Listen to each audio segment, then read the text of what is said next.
Alhamdulillahi Rabbil Alamin.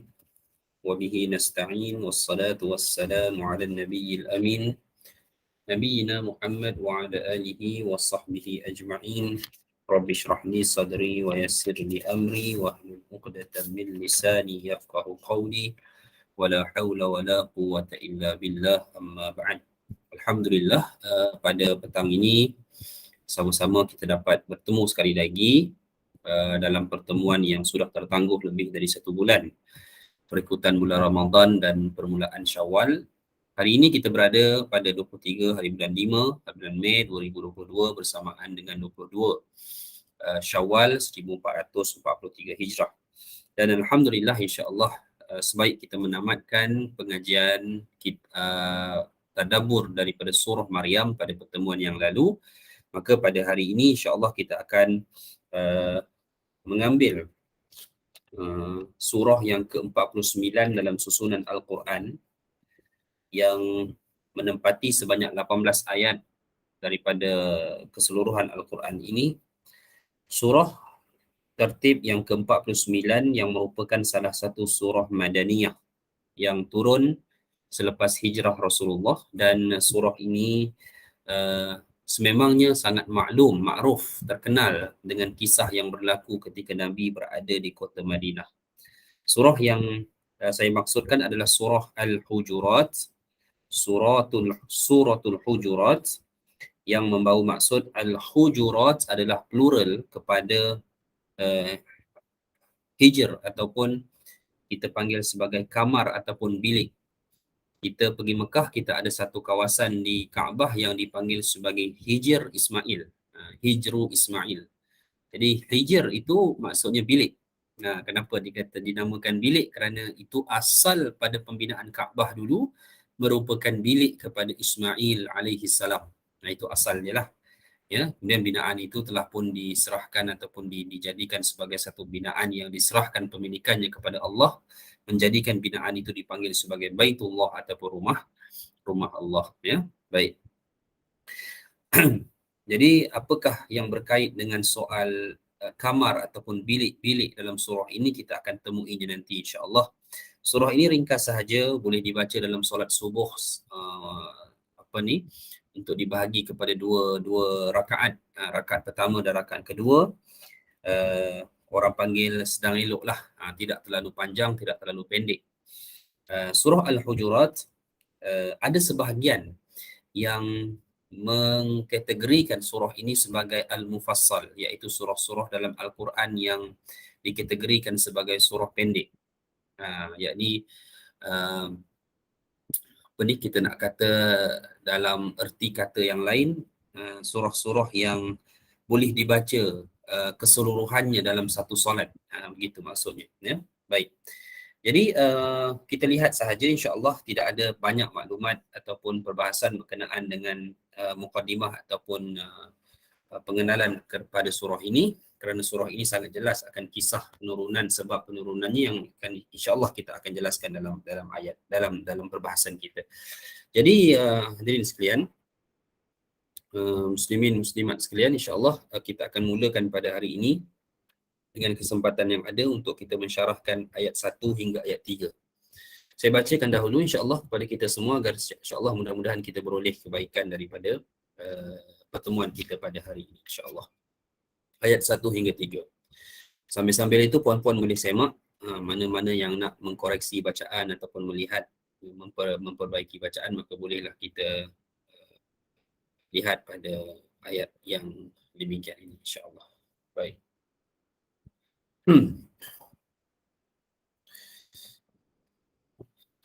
A'udzu billahi minasy syaithanir rajim. Bismillahirrahmanirrahim. Ya ayyuhalladzina amanu la tuqaddimu baina yadayillahi wa rasulih wattaqullah innallaha sami'un alim. يا أيها الذين آمنوا لا ترفعوا أصواتكم فوق صوت النبي ولا تجهروا له بالقول كجهر بعضكم لبعض أن تحبط أعمالكم وأنتم لا تشعرون إن الذين يغضون أصواتهم عند رسول الله أولئك الذين امتحن الله قلوبهم للتقوى لهم مغفرة وأجر عظيم. Baik, terjemahannya. Wahai orang yang beriman, janganlah kamu mendahului Allah dan Rasul-Nya, dan bertakwalah kepada Allah. Sesungguhnya Allah Maha mendengar lagi Maha mengetahui. Wahai orang yang beriman, janganlah kamu meninggikan suaramu lebih dari suara Nabi.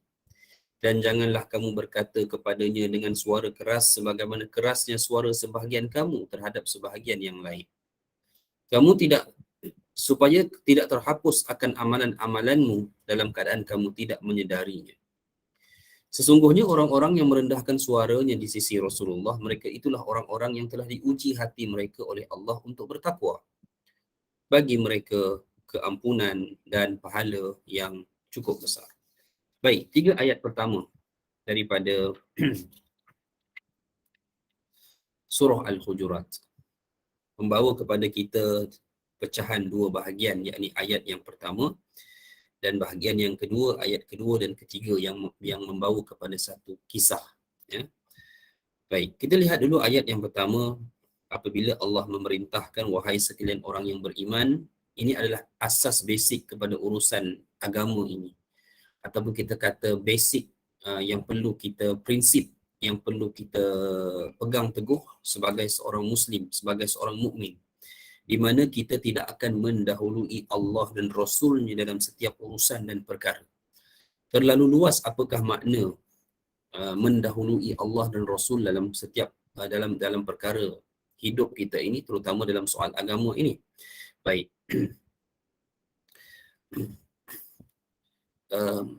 Ada sebahagian pendapat yang menyatakan bahawa apabila kita ini bertindak sebagai penentu kepada ketentuan agama, ini tak boleh berlaku. Agama ini bukan milik kita. Setiap sesuatu yang tidak didahului ataupun yang tidak digaris pandukan oleh Al-Quran dan As-Sunnah, maka tidak boleh untuk kita, orang kata istilahnya, memandai-mandai dalam menentukan garis ketentuan, ya, garis ketentuan urusan agama ini. Sebab itulah apa yang tidak jadi ibadah di zaman Nabi, maka tak akan jadi ibadah di zaman kita. Perkara yang tidak kita katakan menjadi menjadi larangan di zaman Nabi, maka tak jadi larangan di zaman kita. Begitulah. Dalam soal hukum hakam juga ada ketetapannya. Seseorang itu tidak boleh memudah-mudahkan atau meringan-ringankan suatu ketetapan hukum. Dalam masa yang sama mereka juga tidak boleh menyulitkan perkara yang syariat tidak sulitkan. Ini perkara yang kita kena faham dalam maksud tidak mendahului Allah dan Rasul dalam setiap perkara. Bahkan Nabi SAW juga dalam kehidupan baginda mungkin sekali pernah melakukan satu keputusan sebelum Allah menurunkan keputusannya melalui ayat Al-Qurannya, iaitu dalam kisah Nabi membuat keputusan untuk menebus dengan harta bagi tawanan perang musyrikin, tawanan perang Badar bagi pihak musyrikin. Seperti mana yang kita telah ketahui, jelas bahawa seramai 70 orang atau 68 orang pihak musyrikin ditawan dalam peperangan Badar yang berakhir dengan kemenangan besar bagi kaum muslimin.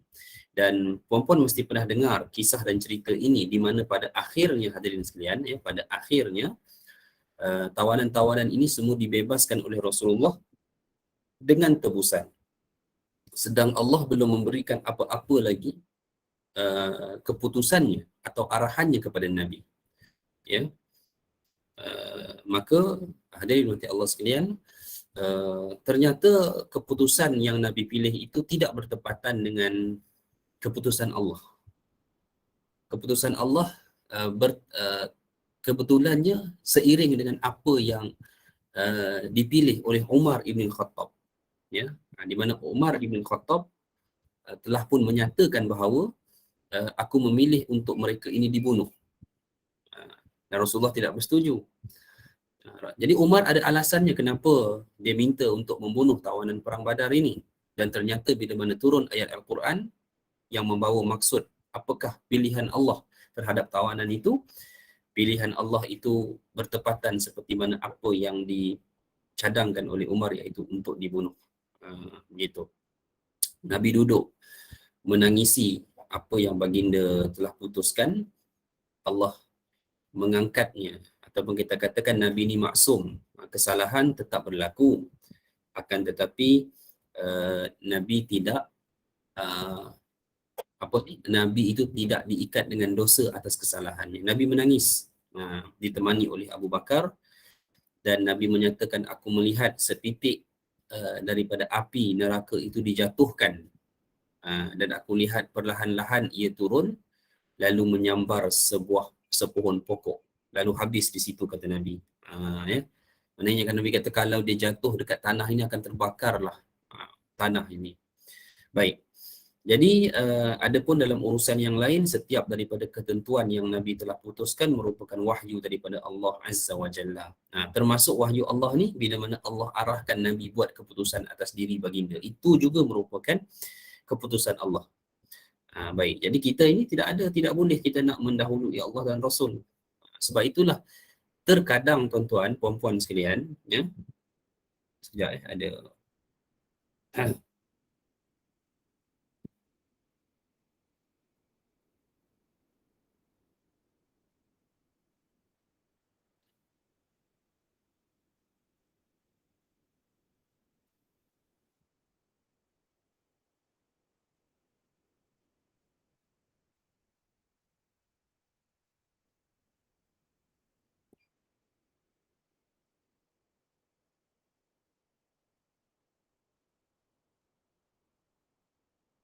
sekejap puan-puan. Satu minit. Hmm.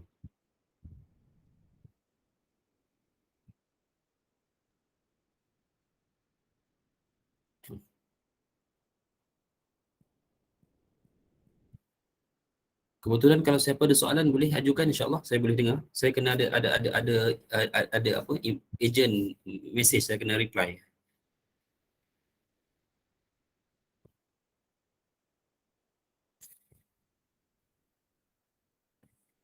Okey, baik.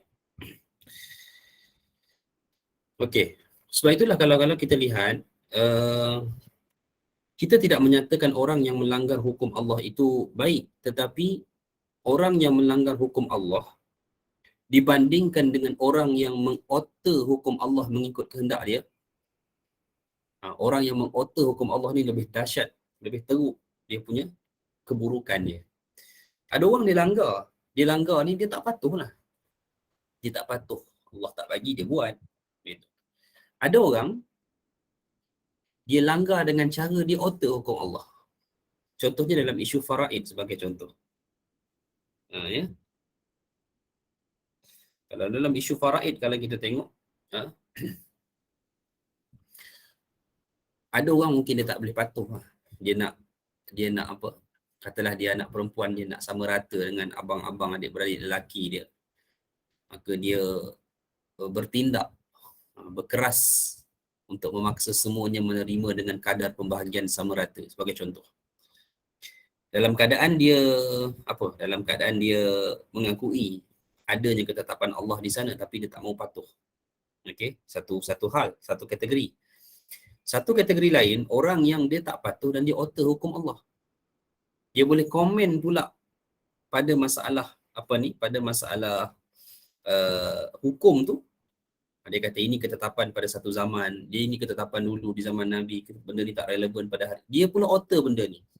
Dia adalah satu orang yang telah mendahului Allah dan Rasul dalam menetapkan sesuatu. Itu sebab bahayanya hadirin mati Allah sekalian, ya. Kalau kita lihat, ya, perkara yang berkait dengan soal menentukan sesuatu ketetapan, ya, yang mana perkara itu merupakan milik Allah dan Rasul. Okey, baik. Ada soalan? Di zaman para sahabat, di zaman Nabi, Tidak ada sesiapa yang boleh mengizinkan sesiapa menyertai peperangan melainkan izin Nabi. Maka tidak ada sahabat, ya. Sebab itu sahabat tidak jumpa sahabat lain untuk izin masuk peperangan. Mereka mesti berjumpa dengan Nabi SAW. Ini dia punya situasi cerita dia lah, kisah dia. Apa pun dalam kehidupan kita ini, maka asasnya adalah Allah dan Rasul lah yang utama. Apakah itu Allah?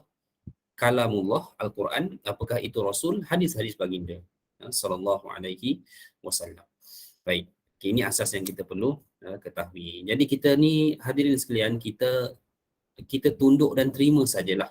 Bila mana sesuatu perkara itu ada dalam nas, Quran dan hadis, kita ikut, kita patuh, kita akui.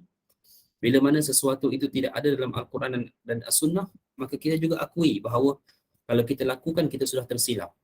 Kita sudah melakukan satu perkara yang agama tidak anjurkan. Jadi sumbernya pun kalau kita tanya, kita tak tahu datangnya daripada mana, maka kita patuh sajalah. Kerana apa? Kerana ini adalah soal wahyu, suatu ketetapan daripada Maha Pencipta. Sudah pastilah ia menepati apa yang sepatutnya atau sewajarnya kita lakukan. Sebab agama ni milik Allah. Bila mana agama ni milik Allah, ketetapannya adalah daripada Allah. Walaupun kita boleh berfikir, kita boleh menyangka ada kebaikan-kebaikan lain yang mungkin kita sangka pada diri kita, tapi tidak. Ada saja orang bercakap, bukankah contoh pembahagian sama rata itu lebih adil, lebih menyebabkan orang takkan mempertikaikan. Kita sangka begitulah. Hakikat Allah lebih mengetahui dengan apa yang telah Allah putuskan. Macam tu. Baik, insyaAllah. Kita sambung ayat kedua dan ketiga. Ya ayyuhalladzina amanu la tarfa'u aswatakum fawqa sawtin nabi. Wahai orang yang beriman, janganlah kamu mengangkat suara kamu mengatasi suara Nabi. Kita ni Nabi tak ada dah, perempuan sekalian. Tapi kalau kita hidup di zaman Nabi, maka kita ada satu peraturan. Kita ada satu undang-undang yang perlu kita patuhi, iaitu tidak meninggikan suara di hadapan Nabi SAW. Ya? Baik.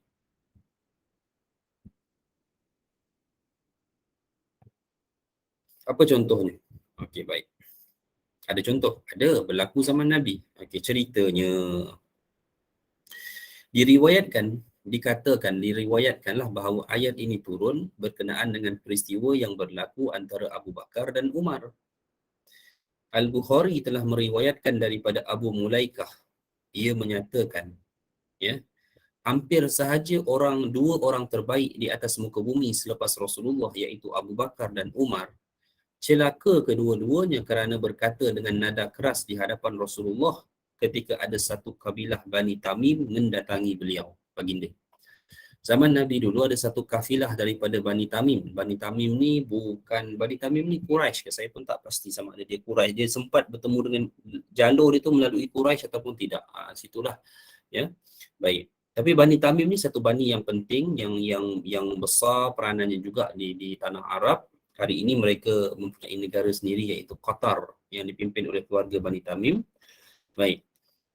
Ada satu kafilah Bani Tamim datanglah ke Madinah.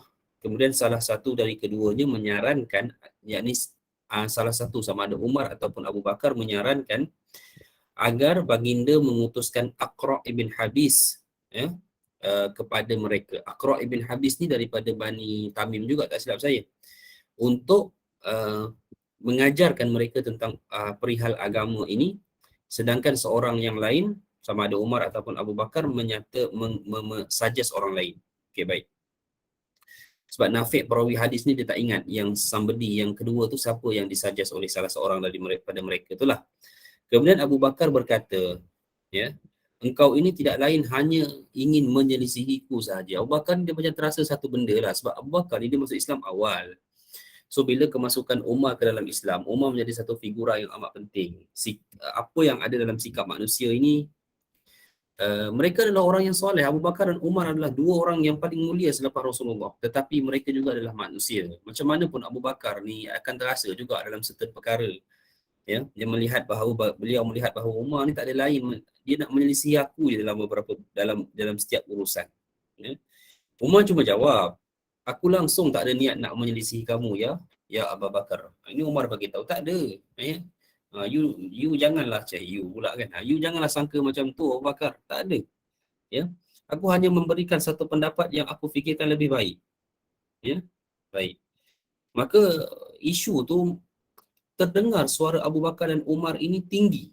Jadi macam ada Arab kan, kalau berselisih, begitulah suaranya. Sehubungan dengan itu, Allah turunkan ayat yang kita bacakan tadi, ya, yang mana Allah perintah la tajharu lahu bil qawli ka jahri ba'dikum li ba'din, ya.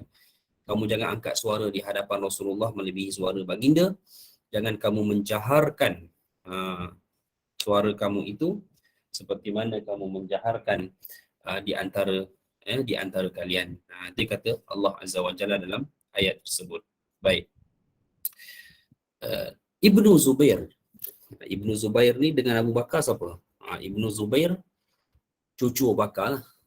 Anak kepada Zubair ibn al-Awwam, yang mana mak dia adalah Asma binti Abi Bakar, anak Nabi, anak Abu Bakar.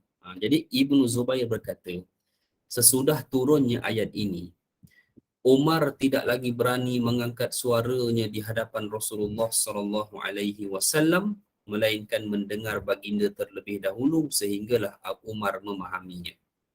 Akan tetapi Ibnu Zubair tidak menyebutkan sikap seperti ini pada datuknya, yakni Abu Bakar As-Siddiq. Wallahu alam, sebab apa kita pun tak tahulah, sama ada bias ke sebab tok dia tak sentuh, wallahu alam. Tapi Ibnu Zubair kata selepas daripada cerita peristiwa ini, kata Umar tak pernah angkat suara lah di hadapan Nabi. Baik. Okey, hadirin mati Allah sekalian. Dalam riwayat Al-Bukhari, diriwayatkan ada tambahan sikit lah. Kafilah Bani Tamim tadi yang saya ceritakan tadi datang menemui Rasulullah, ya. Dan Abu Bakar berkata, jadikan Qa' ibn Ma'bad, ni seorang sahabat nama Qa' ibn Ma'bad, sebagai amir mereka, sebagai ketua mereka. Baik. Sedangkan Umar kata, pilihlah Al-Aqra' ibn Hubais yang kita sebut namanya tadi.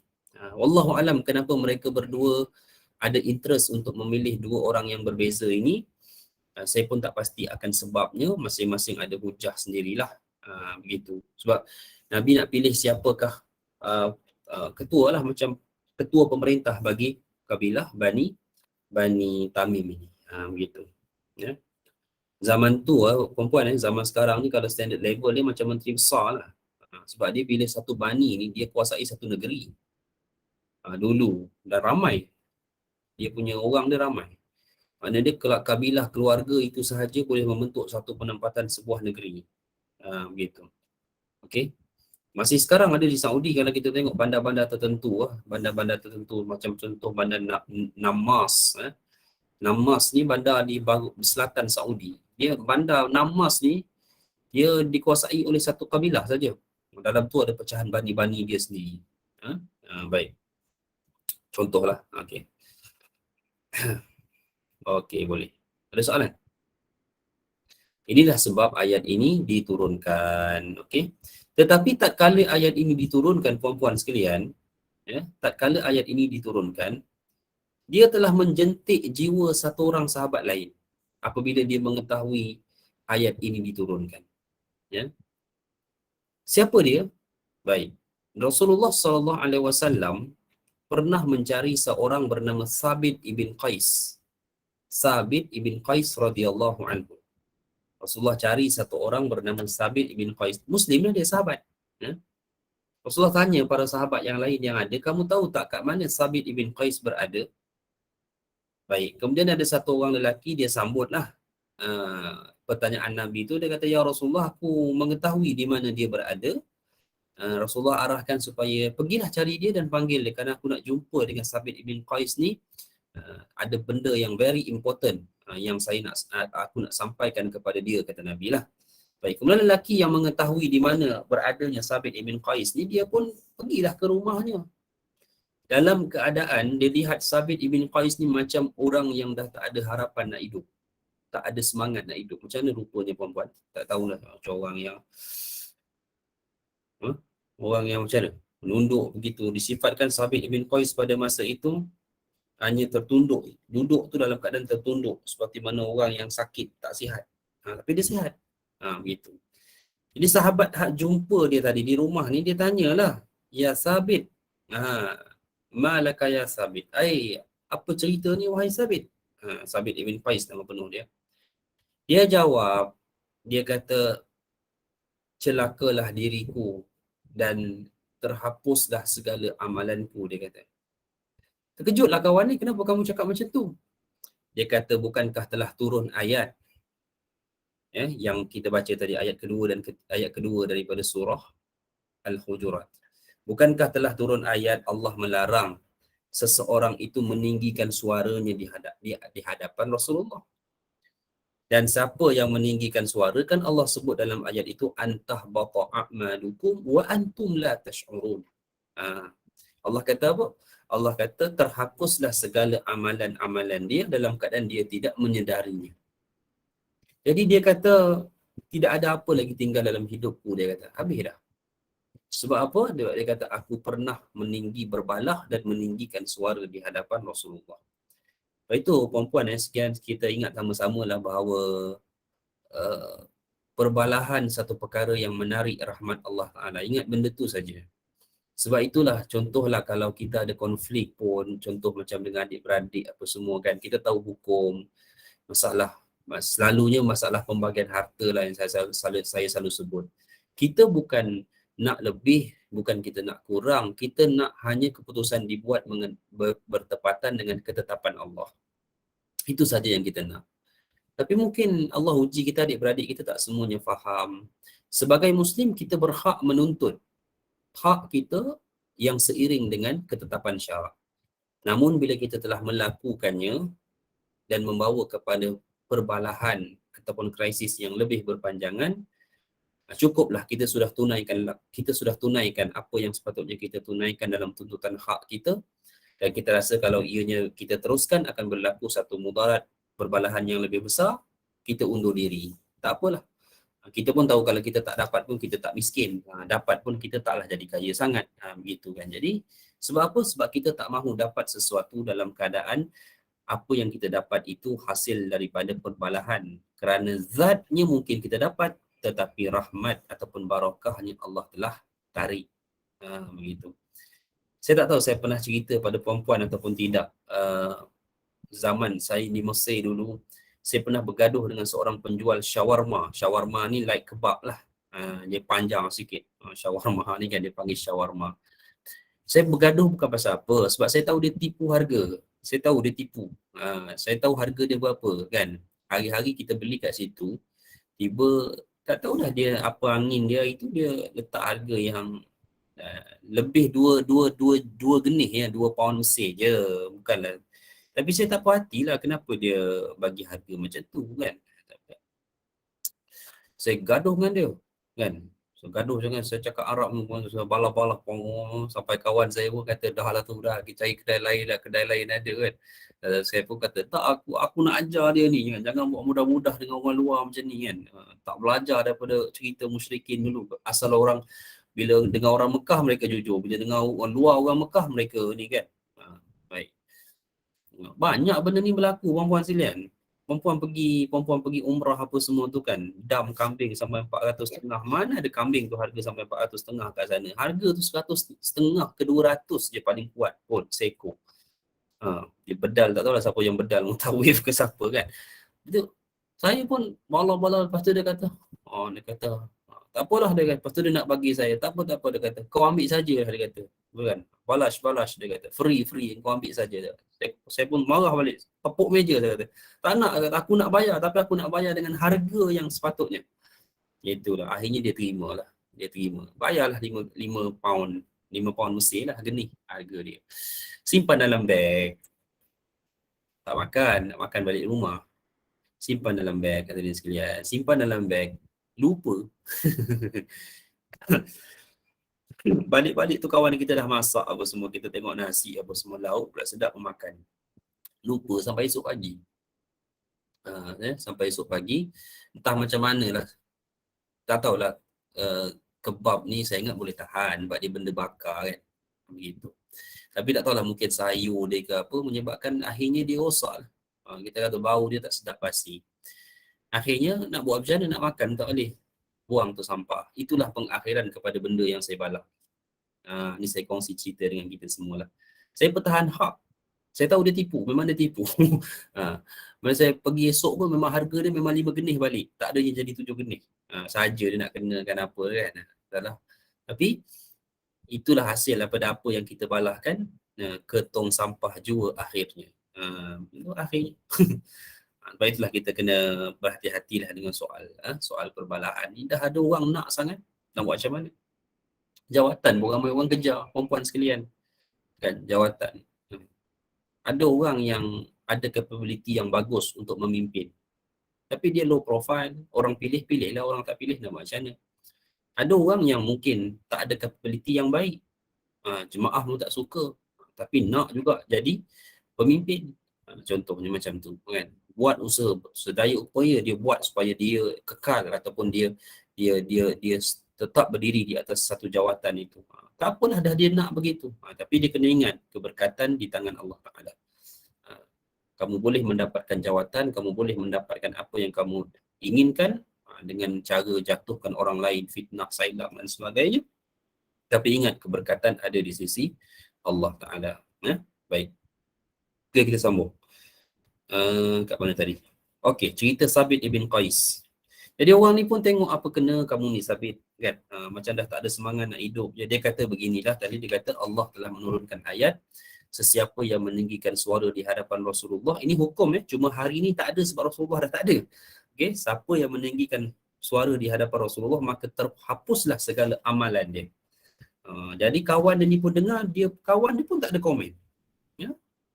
Nak komen macam mana? Dia pun just balik semula bertemu dengan Rasulullah, diceritakan apa yang berlaku kepada Sabit ibn Qais yang Rasulullah nak jumpa tu. Baik. Lalu apa yang Rasulullah sebut kepada wakil yang pergi ke rumah Sabit ibn Qais tadi? Rasulullah kata izhab ilaih. Rasulullah kata pergilah kepada dia semula. Faqul lahu innaka lasta min ahli nar. Cakap dekat dia sesungguhnya kamu bukan dari kalangan ahli neraka seperti mana kamu sangka disebabkan amalan kamu yang terhapus tu. Walakinnaka min ahli jannah, tetapi kamu adalah daripada kalangan ahli syurga. Rupanya tuan-tuan sekalian, perempuan sekalian, Rasulullah nak jumpa dengan Sabit ibn Qais ni, nak bagi tahu dia kamu dari ahli syurga. Itu sebenarnya. Tak tahulah sama ada Allah wahyukan secara penuh ataupun tidak sebab-sebab ceritanya. Tapi Allah wahyukan kepada Nabi nak bagi tahu ada satu orang daripada kalangan sahabat kamu bernama Sabit ibn Qais, bagi tahu dia yang dia daripada kalangan ahli syurga. Perempuan sekalian. Okey. Inilah kisah dia. Baik. Jadi Allah terimalah taubat macam mana sekalipun. Jadi orang ni pun pergi baliklah. Dia pergi balik kan. Tapi kalau menurut riwayat Imam Ahmad ibn Hanbal lah dalam musnad beliau daripada Anas bin Malik menyatakan ayat tadi turun kes Sabit bin Qais ni. Bukan kes Abu Bakar tadi. Allah Alam ada dua riwayat lah. Tapi kedua-dua riwayatnya memang diterimalah. Kisahnya adalah Sabit. Okey. Apa jadi kepada Sabit ibn Qais ni tadi? Apa jadi? Bila dia dengar kisahnya, Rasulullah nak sampaikan yang dia di kalangan ahli syurga, terus berdiri tegak dia. Terus berdiri tegak dan terus dia keluar dan terus bertemu dengan Rasulullah sallallahu alaihi wasallam dan Nabi bagi tahu perkara yang sama. Akhirnya puan-puan sekalian, apa jadi kepada Sabit ibn Qais ni? Dia dipanggil sebagai ahli syurga oleh sahabat-sahabat dia. Dia pergi ke mana-mana pun orang panggil dia, ya ahlal jannah, wahai ahli syurga. Boleh ke panggil seseorang macam tu? Kita nampak satu orang yang soleh, yang baik, kita pun panggil dia, wahai ahli syurga. Boleh ke? Jawapan dia boleh dan tak boleh. Yang tak bolehnya sekiranya kita panggil dengan maksud kita memutlakkan dia ni syurga kerana kebaikan yang kita lihat. Ya betul, kebaikan is satu part. Surau ni buatlah apa pun mesti ada duit dia. Contoh macam tu. Buatlah apa pun nak buat dekat surau ni, pergi jumpa dia seorang dapat sumbangan. Contoh kita pun kata ahli syurga sungguh dia ni. Apa maksud kita sebut? Kalau kita sebut memutlakkan yang di ahli syurga, kita telah mendahului Allah dan Rasul. Tak boleh. Okey. Tapi kalau kita sebut ahli syurga dia ni dengan maksud doa, semoga dia diberikan syurga, itu harus. Lepas tu saya pernah sebut kepada kita semua, kita tengok kanak-kanak yang sindrom ke kanser, ke meninggal kecil dan sebagainya pun, kanak-kanak yang kita sebut dengan kanak-kanak anak-anak syurga itu pun adalah dengan maksud doa pada tempat yang terbaik, pada situasi yang terbaik. Tidak kita mutlakkan. Kerana apa? Ya, mengikut ketetapan berdasarkan nas, syurga lah bagi mereka, disebabkan oleh mereka tak ada dosa apa pun, kan? Tapi kita tidak mahu mendahului Allah dan Rasul sebelum Allah meletakkan seseorang itu dalam syurga, ataupun datangnya nas. Nas ni maksud dia dalil lah, Quran ataupun hadis yang jelas menyatakan tentang syurganya seseorang itu melalui apa yang Rasulullah SAW sampaikan, seperti kisah Sabit ibn Qais tadi. Jadi kisah Sabit ibn Qais ni, bila dia pergi mana-mana pun, dia pergi pasar ke apa, semua orang akan bagi keutamaan. Sebab dia kata ni ahli syurga telah datang. Ahli syurga datang ke masjid kita, ahli syurga datang ke kedai kita, ahli syurga membeli. Itulah kesudahan cerita dia. Ya? Baik. Hadirin mati Allah sekalian, ya, Sabit ibn Qais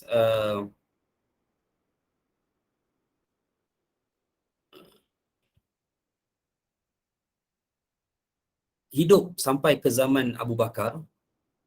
Zaman Abu Bakar ni perempuan tahu berlaku fenomena murtad di luar.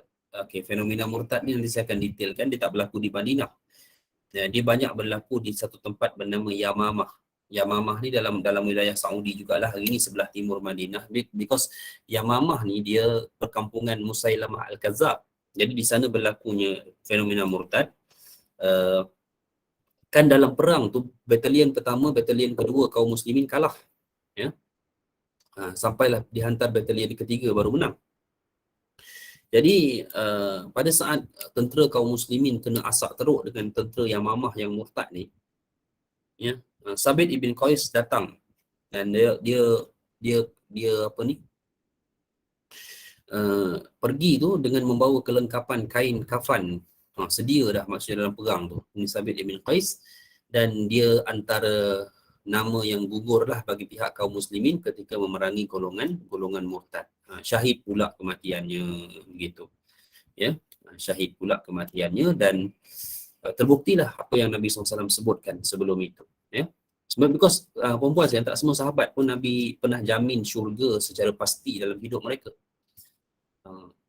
Ada 10 sahabat dijamin syurga, itu jelas lah. Tapi tak semua.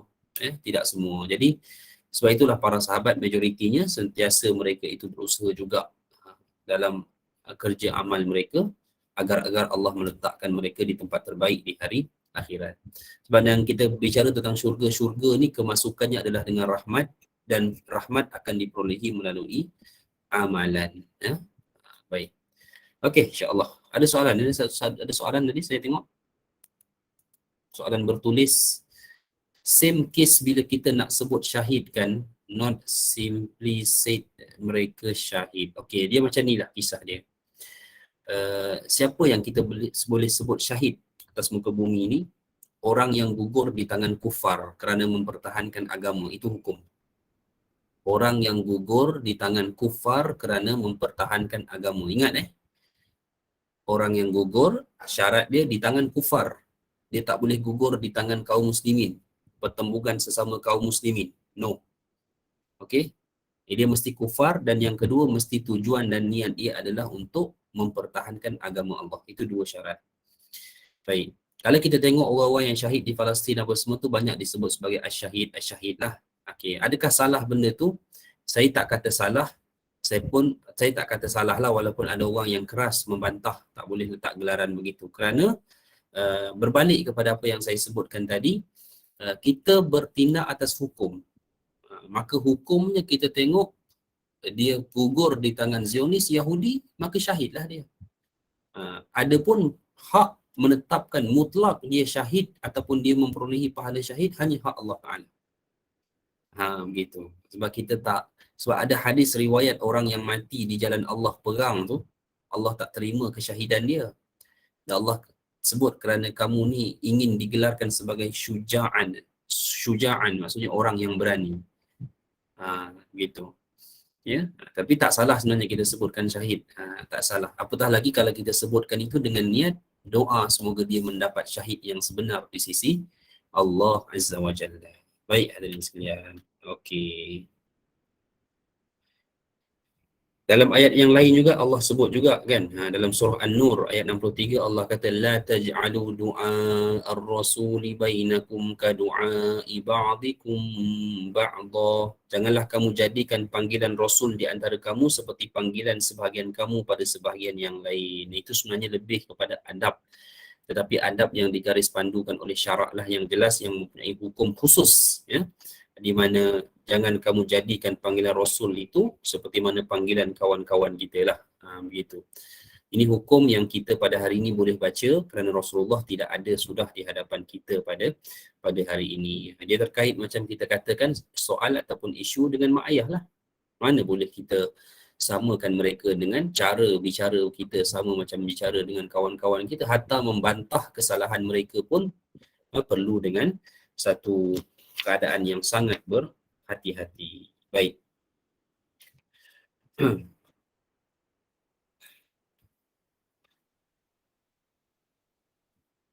Allah melarang kalian untuk meninggikan suara di hadapan Rasulullah melebihi suara baginda kerana dikhawatirkan akan marah sehingga akan menyebabkan datangnya murka Allah Ta'ala. Yang akan mengakibatkan dihapusnya amal baik seseorang itu telah membuatnya marah sedangkan dia tidak menyedari hal itu. Okey ni. Kenapa? Okey, kita tengok dalam riwayat Bukhari dan Muslim. Innar rajula yatakallamu bi kalimatin min ridwanillah la yulqi laha balan yuktabu lahu bihal jannah. Kata Nabi, ada satu orang dia bercakap dengan satu kalimah yang Allah redha. Yang mana ketika mana dia mengeluarkan kalimah itu, dia tak pernah terfikir pun nak cari kebaikan melalui kalimah itu. Tapi disebabkan oleh kalimah tersebut, yuktabu lahu bihal jannah, ditulis baginya akan syurga. Itu. Apa-apa lah kita tengok kawan kita susah ke dan sebagainya, sedih ke apa semua kan. Tiba-tiba dia cakap, tak apa, sabar je kan. Kita ni semua milik Allah lah. Don't worry lah. Dia cakap macam tu. Dia cakap tu selamba je. Tak pernah pun dia terfikir nak cakap tu kerana soal isu kebaikan ke apa. Dia cakap benda yang hak, benda yang benar. Tapi rupanya apa yang dia cakap itu menyebabkan Allah menulisnya baginya akan syurga. Sama juga kata Nabi, wa innar rajula yatakallamu bi kalimatin min sakhatillah. Satu orang dia pergi sebut satu perkataan, dia keluarkan satu perkataan yang buruk di sisi Allah. La yulqi laha balan yahwi biha finnar. Ya. Maaf, la yulqi laha balan. Dia sebut tu spontan, dia tak fikir pun. Macam kalau para isteri ni kadang-kadang marah kat suami kan, marah kat suami kan dia sebut benda-benda apa yang yalah suami bagi suami tak selesa lah gitu kan. Kita apa ni saya pernah berlaku lah perempuan ni, saya cerita kat perempuan benda ni agar dalam kalangan orang-orang kuliah juga kan, orang-orang kuliah pun, tapi kadang-kadang kita ni ada benda-benda yang kita perlu perhalusi, kadang-kadang kita terlepas cakap. Ni seorang ni dia cakap lah, dia suami dia ada depan saya, dia pun ada kan, gitu. Jadi dia tercakap sesuatu perkara yang kita fahami, yang kita maksudkan merupakan keaiban suami dia, macam tu. Jadi saya tak mau sebut lah, tapi dia cakap tu macam spontan, tapi saya tampaklah reaksi wajah suami dia tu menahan malu lah, kerana di hadapan saya kan. Jadi saya nak cakap apa, bagi saya tak mau cerita lah benda ni detail sangat kan, tapi saya kata saya secara peribadi tak apalah, itu dah ketentuan Allah pada suami dia. Tapi dia cakap macam tu, saya faham, saya tengok reaksi suami dia, malu muka dia. Jadi perkara macam tu kadang dia cakap spontan, tak ada fikir apa pun, tapi apa dia punya efek dia. Boleh jadi benda ni adalah benda yang Allah murka sampai Nabi kata yahwi biha finnar ab'ada ma bainas sama'i wal ardh. Dia tak sangka, dia tak pernah fikir, tapi rupanya dengan kalimah tersebut menjerumuskan dia ke dalam neraka yang lebih jauh jaraknya antara langit dan bumi. Okey, baik. Jadi tamatlah kita insya-Allah hadirin sekalian ayat 1 hingga 3 berkaitan dengan permulaan mukadimah surah Al-Hujurat. Kita jawab satu soalan sebelum kita tamatkan insya-Allah. Hukum untuk tidak berbalah dalam surah Al-Hujurat. Soalan, apakah hukum seorang isteri mengeraskan sikit suara dalam erti kata against husband in statement? Tengoklah isu apa. Isu politik dunia tak apa. Isu isu politik ke isu apa ke, isu-isu yang berkaitan umum. Ialah itu pandangan masing-masing punya knowledge kan. Tapi dalam isu-isu yang berkaitan dengan urusan kekeluargaan yang mana suami punya hak pimpinan dalam masalah itu, tak boleh. Ini untuk membetulkan pemahaman suami yang salah. Dia depend sebab soalan ni very general, Puan Nur Hazia. Ya, very general. Saya kena tahulah apa maknanya it's on depend on isu apa. Begitu. Isu. Hakikatnya kemudian si suami admit Allah bila anak mengatakan perkara yang sama seperti yang isteri katakan sebelum itu. Apakah kedudukan isteri jika mengeraskan suara dengan suami tidak terlintas durhaka, tapi terang-terang secara umumnya kita tak boleh lah. Itu umum. Hatta dengan mak ayah kita pun kita tak boleh nak meninggikan suara dalam memperbetulkan keadaan mereka kan. Sebenarnya tak perlu pun meninggikan suara ni. Hakikat dia. Kalau kebenaran yang kita sampaikan, insya-Allah Allah akan berikan kekuatan pada kalimah yang kita lontarkan itu. Begitulah urusannya. Sebab itulah saya kata kalau dalam urusan-urusan yang tak ada kaitannya dengan soal kekeluargaan yang mana suami mempunyai hak mutlak kepimpinan dalam rumah tangga, boleh debate lah soal-soal lain. Tapi bila mana dia melibatkan soal-soal yang berkaitan dengan isu kekeluargaan apa semua, kita kena ada kaedah-kaedah dia lah. Tak bolehlah kita bulldoze sesuka hati kita walaupun kadang-kadang kita tahu pilihan suami kita tu salah kan. Kita boleh cakap dengan baik sebab orang lelaki ni hadirin sekalian kadang-kadang dia tak masuk dengan perkataan yang keras, tetapi dia lebih menerima satu peringatan, satu nasihat yang disampaikan dalam bentuk yang lebih lunak, terutama yang datang daripada seorang isteri lah. Dan jangan pernah bagi teguran-teguran dalam bentuk yang sindiran ataupun kata-kata yang tajam. Itu adalah perkara yang sangat membahayakan hubungan, bahkan kecil hati suami kan, susah pula kita. Begitulah ya. Baik. Jadi hadirin sekalian, sekadar itu dulu insya-Allah untuk hari ini. Mudah-mudahan kita diberi rahmat dan manfaat insya-Allah dari hasil pertemuan kita. Jadi insya-Allah pertemuan kedua saya tengok sama ada hari Khamis ni ataupun hari Isnin depan yang kita tengoklah sebab kita baru sekali sahaja kuliah pada bulan ini. Jadi insya-Allah untuk pertemuan berikutnya saya akan update. Kita akan sambung ayat yang ke-6 hingga ayat yang ke-8 dari surah Al-Hujurat. Wallahu a'lam. Jazakumullah khairan jemaah semua. Semoga Allah memberkati kita. Aqulu qawli hadza wa astaghfirullah. Assalamualaikum warahmatullahi wabarakatuh.